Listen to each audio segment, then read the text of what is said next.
Chairman সাহেব, হ্যাঁ আমি ভেবেছিলাম কুরবানি দিবেন। তো আলম ভাইয়ের ভাই একটা গরু আছে, কইছি গরুটা দেখবার লাগে, টাইম যাই গরুটা দেখাই। কি ভাই এটাও আলম ভাইয়ের ভাইরা গরুর কথা ভেবেছিলাম। ওই আলম ভাই, ভাই কাল শোন, আলম ভাই। আরে কেডা? ও চেয়ারম্যান সাহেব আছেন?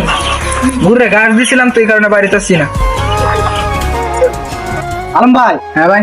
চেয়ারম্যান সাহেবের আনছি, মানে আইনের গরুটা দেখবার লাগে। ও আচ্ছা, তো আমি বসেন আগে। এই রহিম স্যার টানি দিছে চেয়ারম্যান সাহেব।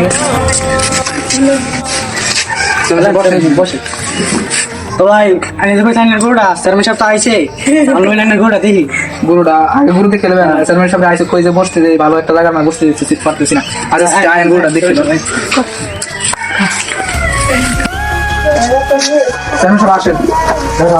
চেয়ারম্যান সাহেব, গরুটা আমার খুব শখের একটা গরু। আমি শুরুতে ভাই এত বড় করছি গরুটারে, বুঝছেন? এই গরুটার মাঝে কিভাবে ত্যাগ করবো আমি এটা বুঝতে পারতেছি না।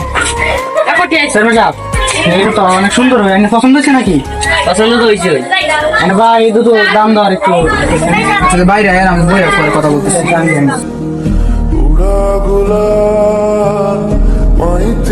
চেয়ারম্যান সাহেব বসেন, আমি বসে কথা বলছি।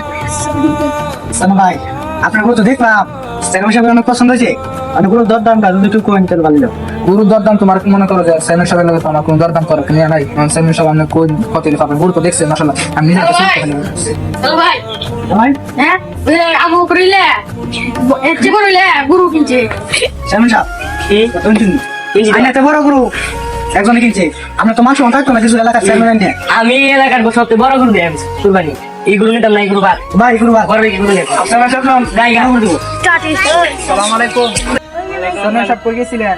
গেছিলাম গরু কিনতাম আর কি। গরু কিনছেন? না হুজুর, আমাদের চেয়ারম্যান সাহেব আমাদের এলাকা সবদের বিশাল বড় গরু কিনছে। যদি দিন তো চলে আপনি গরুটা জমা দিয়ে দিবেন। গরু অনেক সুন্দর, অনেক বড় গরু। চেয়ারম্যান সাহেব, আমি আপনাকে কিছু কথা বলবো, আপনি মাইন্ড করবেন না, ঠিক আছে? দেখেন, আপনি যে বলছেন, লালু ভাই বলতেছি যে পত্র রাখার মধ্যে আপনি সবচেয়ে বড় গরু কুরবানি দিবেন, ঠিক আছে? এটা কিন্তু ইসলামের মধ্যে বলে না, বরং ইসলামের মধ্যে বলছে যে তুমি গরু কুরবানি করো একমাত্র রবের সন্তুষ্টি অর্জনের জন্য। তুমি কি করো? কুরবানি করো। কুরবানি শুধু বড় গরু আর সুন্দর দিয়ে কি হবে না, কুরবানি হবে না, বরং আল্লাহ তাআলার নৈকট্য অর্জনের জন্য কুরবানি আদায় করতে হবে। আর আপনি যে কুরবানি দিতেছেন সেটা তো লোক দেখানো কুরবানি, সেটা দিলে কি হবে না, আল্লাহ তাআলা বরং আপনার প্রতি অসন্তুষ্ট হয়ে যাবে।